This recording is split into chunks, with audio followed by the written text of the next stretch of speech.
Slight coming at ya, shouting out to everybody in the hood, up to no good. The roughneck got it going on. Yeah, and I'ma do it like this. Now dig it, you flap your tongue and talk about this and that, but all of that wrong rap is real whack. I'm on a roll of my own, you can't play me. So when you're talking about the light, get it right, baby. Because I think I'm all that, making niggas crawl back. They hit the cat and I refuse to call them back.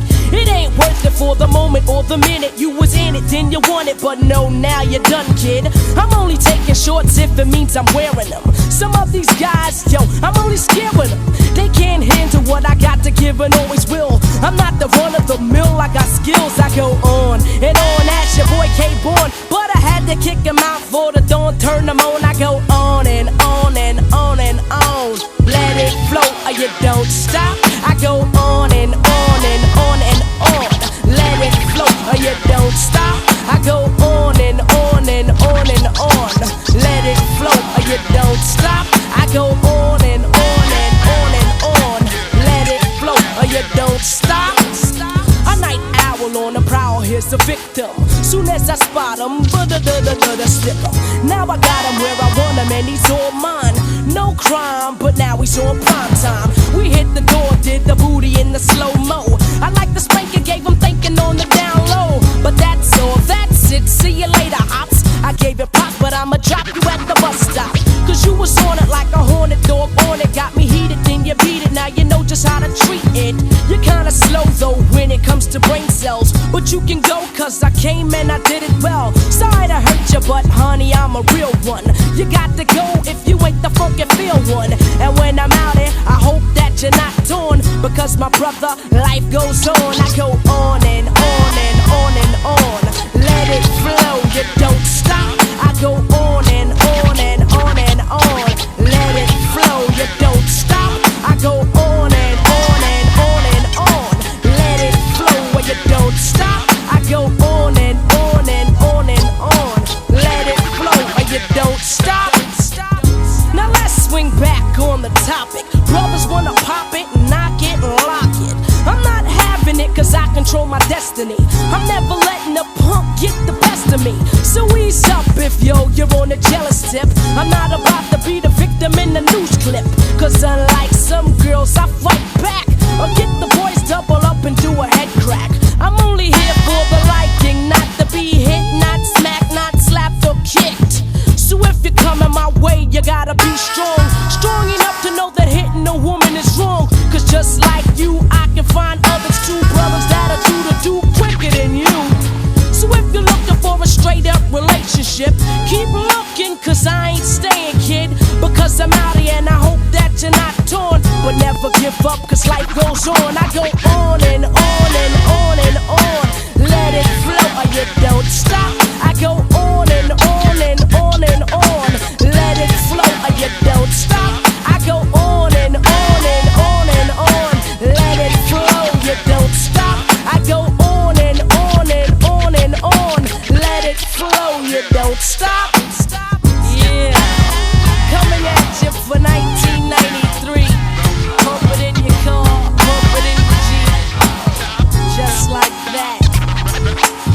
I like to give a shout out to Brooklyn in the house, Queens, Staten Island, Long Island, Uptown, Bronx. New York is definitely in effect. Yeah, LA. Those are some dynamite cats, Bill. Well, Bill, the elections are behind us. It's all over but the shouting, and there seem to be a few elections to shout about. Carl Stokes has been re-elected mayor of Cleveland. William Hart has become the second black mayor of East Orange, New Jersey. And Marquette Floyd is now the first black judge elected to New York's Suffolk County District. Well, it's happening all over the country, Lou. We're beginning to get our candidates in. There's still a tendency, though, especially in the South, for black folks to avoid supporting a black candidate for fear that he won't be elected anyhow, and to concentrate efforts on the white candidate who they think will be most sympathetic to black issues. But actually, these black candidates often have sufficiently progressive platforms so that they could, with solid backing from the black community and from the progressive segments among white voters, to win elections, Bill. Well, we've got to get our heads together on that. In Detroit, for example, Richard Austin started his campaign with many blacks thinking he couldn't make it. But 70% of the eligible black voters turned out to vote for him, and he lost by only 7,000 votes. If 80 to 90% of the eligible blacks turned out, he might have been elected. The inherent irony in what passes for justice under our judicial system has been blatantly revealed in the case of Black Panther leader Bobby Seale. Judge Julius Hoffman had him bound and gagged in a court of justice and then sentenced him to 4 years for contempt. Because of this act, many black people feel that Judge Hoffman himself is guilty of committing a crime and should be made to stand trial. As far as black people are concerned, Bobby Seale is just one of many of us to be unjustly tried and unfairly sentenced. His present situation dramatizes our plight throughout our history in this country. Freedom of expression is usually denied us. More often than not, our mouths are gagged. Freedom of movement is often denied us in jobs, housing, and education. Our arms and feet may as well be bound. Bobby Seale was tossed in jail for trying to determine and present his own defense, for trying to express the contempt many black people feel for the injustices of America's court system. And by the way, Bill, at the National Association for Educational Broadcasters Convention, which was held in Washington, D.C. recently, the Ad Hoc Committee for Minority Affairs drew up a series of resolutions which were successfully passed. The committee was headed by Lionel Monagas of New Mood, New Breed in Philadelphia, and you, Brother Bill Greaves of Black Journal. It was deeply concerned over the extremely low percentage of black people employed in the production and decision-making areas of broadcasting. Now, the fact is that out of 1,800 hours of network broadcasting each month, only one, that's Black Journal, is black-controlled, led the Ad Hoc Committee to put through a resolution on the necessity for expanding black programming. Now, without such expansion, our freedom of expression in television also remains bound and gagged. So Afro-Americans, they must seek the freedom of expression, which the Vice President is seeking for the Nixon administration. 7 months ago, Black Journal reported a situation at Duke University in which Afro-American students attempted to introduce a Black Studies program. Their demands were denied by the Duke administration. At Duke, the black student group then announced their intentions at a rally in the black community of Durham, North Carolina. The Afro-Americans at Duke are faced with three alternatives as to our future course of action. One, we could remain here. The second alternative is for us to destroy the place.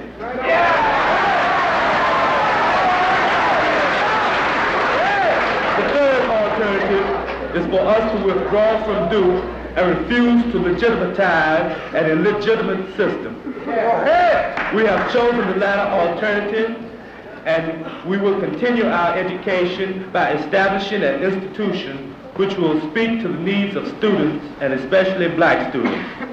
In this way, we will put an end to the constant destruction of our humanity. When the black student movement first started at Duke, the brothers agreed that they should stay on campus but create the Black Studies program themselves. After the university's refusal, however, the movement took a different turn. Advisor Howard Fuller articulated the new thoughts of the students. I hope that black students will not move to institutionalize Black Studies programs on white campuses, because if they do, to me it's going to be another form of integration at another level, another form of white people controlling the educational processes of black people, while seemingly saying that what we're really about is doing something relevant for black people. But in the final analysis, it will be the same old control, the same old education, and the same old relationships. The black students that are withdrawn are also going to go to school. Malcom X Liberation University is going to open next Monday. Going to open next Monday. And it's going to be a university that's going to speak to the needs of black people.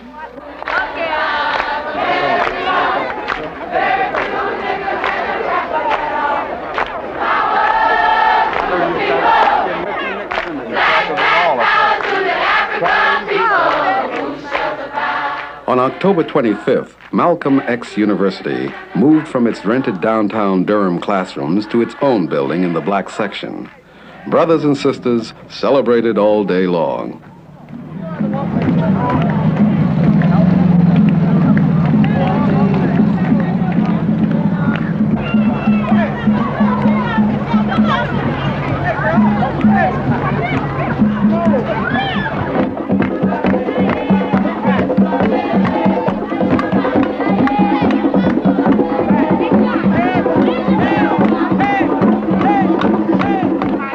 labor and skill that constructed the Malcolm X University building came from brothers throughout the community. Architectural plans and materials came in from all over the country. Now in its infancy, Malcolm X University has 50 students from 17 states, a 2-year curriculum, and a semester in Africa program planned for the next year. Its creation was hailed by brothers both in the United States and abroad. I'd like to read some excerpts from a statement by Brother Stokely Carmichael. I am very, very sorry that I cannot be with you for the opening of Malcolm X Liberation University, an event which I consider to be one of the most important events that has taken place in our struggle. I say that it is important because of what this institution will mean to us in terms of the direction that it should, must, and will give to our brothers and sisters all over the world. With an undying love for black people, wherever we may be. Stokely. The guest of honor was Sister Betty Shabazz, widow of the late Malcolm X. A lot of people nowadays are saying this is a class struggle. This perhaps might have been some years back.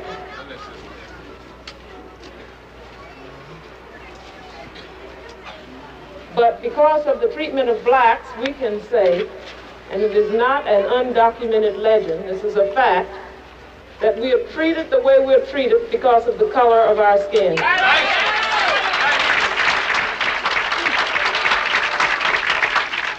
When we leave our homes, our communities, and our state, don't even have to leave it really.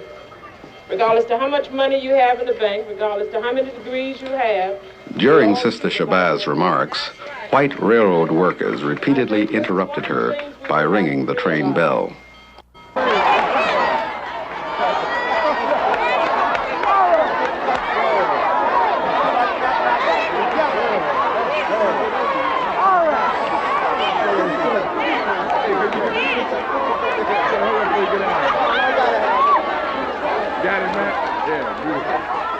Finally, a visiting professor from a northern university climbed on top of the engine and made sure that there would be no more interruptions from that train.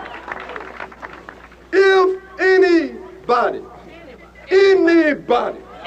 feels that he is going to cut short our effort by either vamping down on us or this building, we are going to do whatever is necessary to do to put it back into you.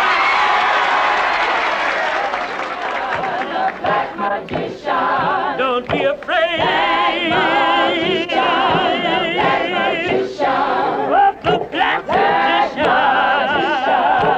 black magician. Don't be afraid. The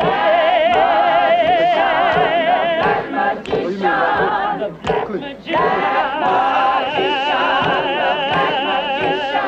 Just let him work some, baby. Work some, work some. Magical black magician, the black magician, black magician. After taking care of business, the Malcolm X University faculty and students presented Sister Shabazz with souvenirs of her visit to Durham. Cortland Cox, a representative from Malcolm X Sister School in Washington, D.C., closed the ceremonies. Malcolm X University, the Nairobi College in California, the Communiversity in Chicago, it just starts. It's not enough for us to sit up here and put Malcolm X on a pedestal and to praise it. Because the fact is that this is just a start. That the question now that Malcolm X is complete, is where is our black high school? The question now is where is the black kindergarten? The question is where are the black technical schools? Where are the black agricultural schools? Where is every aspect that governs our mind from the cradle to grave? Where are they, and how do we begin to build them? That is the fundamental issue for us today as a people. At the end of the long day, Brother Fuller spoke of MXU's future role in the black liberation struggle. Well, I think this. I think that one thing that black people have to do is that we have to begin to view our institutions and our ideas. We have to begin to view them as temporary at best. That is to say that the nature of our movement dictates some flexibility. And although we have a 2-year plan, if it were to happen that we found out that we really weren't relevant to the needs of black people, then I think we should go out of existence. I don't think we should get hung up on ego trips and get caught into this is our thing and it's got to remain. Our thing is only important when it is really our thing, meaning that it is all of black people's thing. Malcolm X universities and colleges are beginning to spring up in different parts of the country as the black community searches for more control of the educational processes that touch upon the black experience. Well, a very good friend of mine, Lou, just had a baby, at least his wife did. His name is Lou House. All praises to Allah. That's Sister Betty and our little queen. Addition to the nation. Ya Asantewa. That's Asante, Bill. Ya for Thursday and Asantewa for an African queen who was a warrior. Beautiful. Well, turning to serious matters, Lou, the black athletes across the country have begun to take this whole matter of racism very seriously. They're protesting it both on and off the field. About time. At the University of Wyoming, 14 black football players have protested against the racial policies of Brigham Young University and the Mormon Church. This is John Griffin, flanker for the University of Wyoming. Griffin won't be catching any more passes for the Cowboys. He and 13 other black football players were fired by Coach Lloyd Eaton for wearing black armbands to protest the racial policies of the Mormon Church and its university, Brigham Young. These are the suspended athletes, the Black 14 they call them. They have risked their college education and possible professional football careers to express their feelings about the racism of the Mormon Church. The Mormons believe blacks are cursed with the mark of Cain and so won't accept us as full members.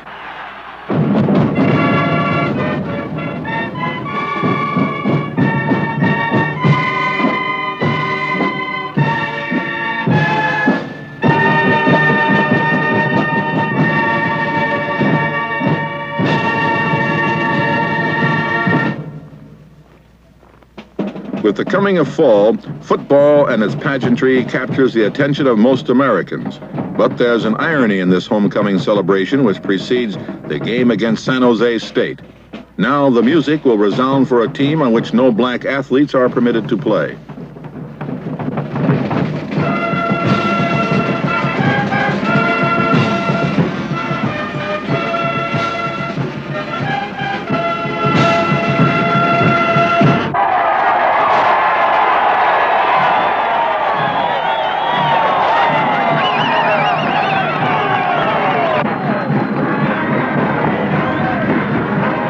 The issue of the right of black players to protest has raised a furor across the nation and has even spread to white athletes. Today, every member of the visiting San Jose team wears an armband in support of the Black 14. Previously, undefeated Wyoming won this game against San Jose State. However, they went on to lose their next 4 games played without the services of the black athletes. The stand the Black 14 have taken demonstrates the role the black athlete is assuming. He has become an activist in the struggle for racial justice, no longer content to merely distinguish himself on the playing field. At the center of the controversy is football coach Lloyd Eaton. Lloyd Eaton bumper stickers, 3 for $1 for you guys. Come right in. You look like you could use one. Eaton, a strict disciplinarian, fired the players because they violated 2 of his coaching rules. 1, forbidding football players from taking part in student demonstrations. The other, barring the formation of factions or groups within the team. The athletes' protest against racism has brought the full weight of the state down on their heads. The administration, most of the students, and citizens of Wyoming support the coach. But the athletes are not entirely alone. A small group of students and faculty regard the incident as a denial of civil rights. They signed the contract they were going to play BYU, and if they didn't like it, they didn't have to sign the contract. Right. Trying to demonstrate that we don't approve of the racist attitude of Coach Eaton, and the fact that the university has compromised with this racism on his part. What is more important? Human rights are winning football. This is supposed to be the equality state, not the football state. The reactions to the issues are emotional, and the controversy, which might have been solved by the school administration, is brought all the way to the state capitol. Governor Stanley Hathaway. The players are suspended for the balance of this football season. They're suspended on the basis that they refused to play in the last BYU game without wearing black armbands, and a number of them said they would not play football again with Lloyd Eaton as coach. So, in other words, the matter is closed as of for this football season. It's closed as of for this season, yes, sir.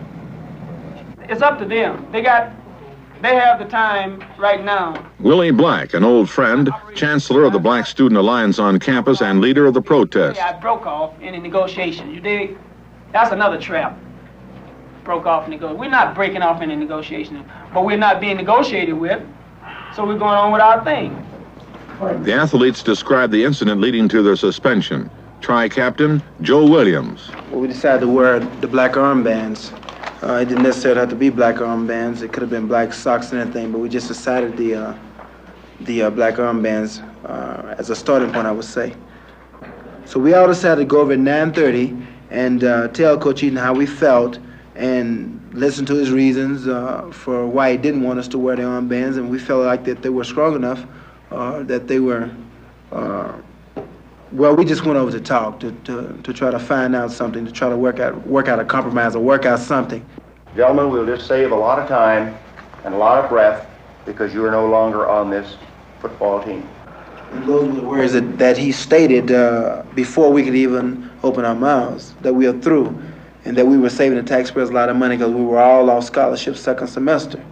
And he told us that, well, I guess now you fellas can go on Negro relief or colored relief. But he kept making derogatory statements like this. And then he pointed out individuals and saying, well, you know better than to test me, you know, like he's really God.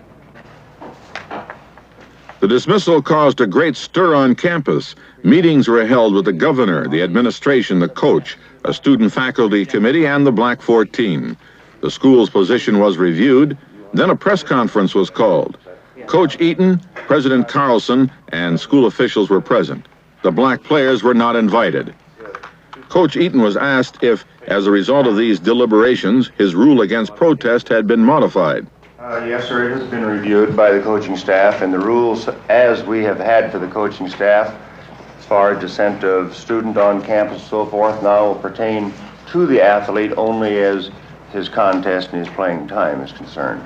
As far as the black athletes being reinstated... In view of this dramatic reversal, would the Black 14 now be reinstated and permitted to finish the season? We said at the completion of this football season, each one of the black athletes would have the opportunity to come in with the coaches, review their situation, and the possibility of continuing in the Wyoming football program. At the conclusion of the season? At the conclusion of the season, but yes, not before. Not before. If you say the rule is bad enough for you to relax it, in their words, if the rule is bad enough for you to relax it, then, and if this rule was the basis on which you dismissed them, well, it seems to me that it's concomitant with that relaxing, that these students, these football players be reinstated in their former positions. Do you regard that their underlying rights, their civil rights, in any way have been abrogated? The right to protest. I think that you need to look at the total matter. It isn't a matter of rights to protest, but also group action. If you have group action, as I understand, I think through all these hearings, I've almost found out how to become a good football coach, too. And I think certainly one of the things is very strong discipline as it relates to team participation. I think we see the results of this. And part of that is there are a number of rules, and one of the rules is group participation as well, or faction developing within a team. I don't think it matters where the faction is developed, it doesn't work with the team. answer So your the team question. would come first, and then the civil rights would be second. No, sir. You're putting that word in your mouth. Well, that's what I'm trying to get your evaluation. Well, rather than get any debate, should we have questions question. directed, please? A lot of people out of the 14, including myself, felt like sometimes just giving up, you know, saying to hell with this, man, you know, like let's just forget it and leave, you know, because we're not fighting for anything, you know. This Eaton has everything so tied up and has said so little in his own behalf, in his own defense, and is still winning battles, but not the war. But sometimes you being the opposition in this war feel like you're being defeated because you've lost a few battles, you know. Many black athletes are lured to campuses like this one with attractive offers. Recruiters extol the virtues of campus life and offer large scholarships. But the athletes often find they are being used for their athletic prowess with little regard for them as individuals. At Laramie, there are only 150 black students in a student body of 8,500. This only magnifies the problem the black athlete usually faces. You should really check out the university before you enroll into it and know what you're getting into, because it's a bad thing not to have social life, nowhere to go, you know, and really to be looked down upon and you're not really involved in university, just like homecoming this week. Like, what is it in for us, you know? It's nothing for the black people here on campus, you know. That's why a lot of them took off and went to Denver. So I like to tell all the brothers and sisters that, you know, there's nothing wrong with a black school, you know. I mean, it's sweet and you're with your people and it's none of this hassle, you know. I was at University of Wyoming 2 years ago, and at the time I had this running with Mr. Eaton.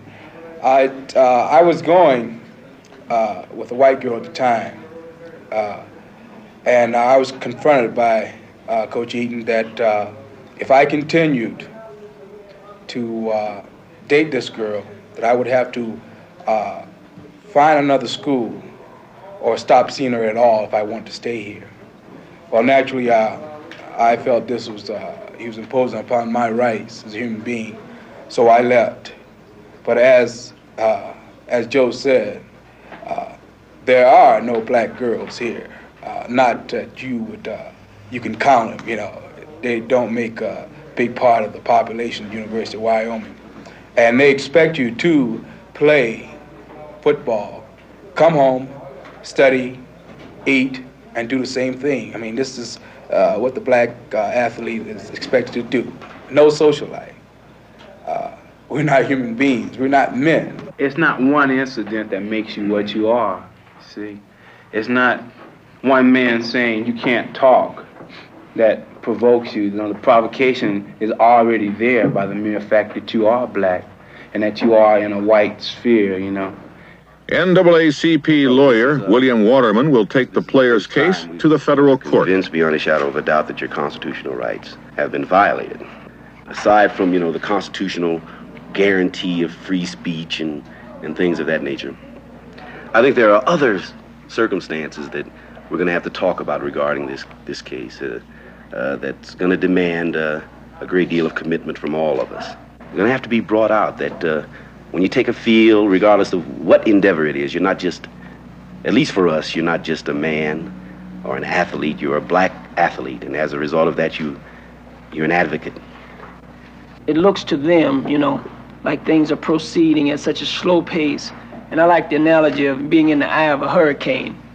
If you can get outside, you'll see a whole lot of things going on. They want to know in LA, they want to know in Dubuque, they want to know all over this country what's going to happen to those black athletes up there. And the amazing thing is, how in the heck did they get, how did they hang together so long? Because everyone knows what you're up against. So, we go. And the thing that amazes me is that in each instance, you check one of the dudes, one time I'm talking to Joe Williams and he says remarkable things about freedom that I didn't know was in him. Mm-hmm. I talked to Will Highsaw, I talked to Mel, and today I'm talking to Chet and he's coming through with some stuff I never heard before, you know. And it suggests something about freedom. You don't have to plan your words. That's right. The university posted an announcement canceling a planned open forum where the athlete's dismissal was to have been discussed. Now 2 members of the track team are anxious to quit. Their coach also takes a hard line on protest. They've come to see BSA leader Willie Black. And he called me that same night and told me if my constitutional rights and my civil rights were more important, that he think I should, go home. He suggested that I go home. If a white person feels he's having trouble, if he's in authority, he feels he's going to have trouble with some blacks, generally try to make it unpleasant for the blacks, and then the black generally leaves. And he is there to do the same thing, wreak the same injustice on another brother who comes unsuspecting to the same place, see? And that means evading and not fighting. See? You don't just sit idly by. You stick in there. You hang in there. I agree. I'll agree with an education is important. It is important. But when it clashes with me being a man, I mean, I let the education go. I'm going to be a man with or without education. The key that we've learned by this engagement of the 14 black athletes, and this, what all the brothers all over the world are watching, is that the brothers are not hatting up. They're hanging in there. They're hanging in there, and you're going to have to do the same. Watch your signs. The wind will just blow them away. The thumbtacks are not going to hold them too well when you're in there.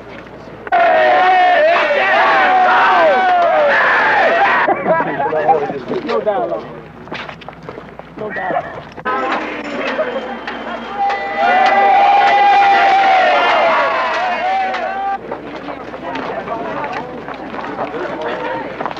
Willie Highsaw sums it up for the Black 14. I'm going to meet Coach Eaton again. He might not be 52 years old, as this one is. He may not be a football coach, but I'm going to meet him again, And from this experience, I'm going to be prepared for the next Coach Eaton. And I'm going to solve it firsthand, because I made a mistake by sitting there and letting this man holler at me and my other black brothers. But I'd be damned if he walked in here now, Because I'm more aware, not only of myself, but of my black brothers, see. You're going to have to sacrifice some things, but no loss is greater than the gain, that you'll get in the end if you win. And even without winning in a legal court of battle, the game, man, is tremendous because you are now a man. You're no longer a boy. Dignity, isn't it? Yeah, dignity and pride and everything else. And to me, this is more important than anything I could lose at this institute.